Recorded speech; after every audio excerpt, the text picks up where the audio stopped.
verifying how you're training your staff to look out for these types of things and just informing them, hey, this is a real threat out there.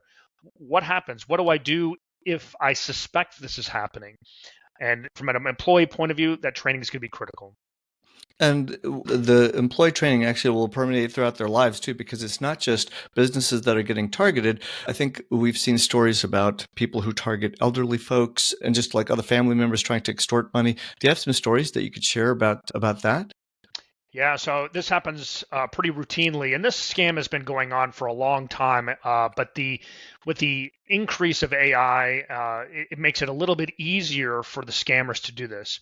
I could pose as someone's grandson, and what I do is maybe I'm calling up my grandmother or my grandfather or just some elderly person that may have some grandchildren, and I'm like, "Hey, grandma, this is your grandson, and I just got arrested, and I need you to send me $10,000 as soon as possible." Now, if they don't know my voice, they're going to go, I don't know who that is, and just hang up.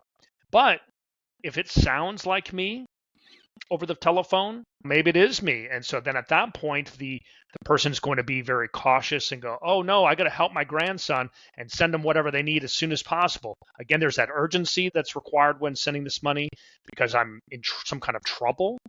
And so the elderly person at that point is just going to go, okay. At that point, if you get that kind of a call, best, and especially if it's coming from a caller ID that's unknown, that's on your phone, hang up, call your grandson or granddaughter, call your son or daughter, and again verify, because often these people are in the next room or at their house down the street or wherever they are in relation to their grandparent.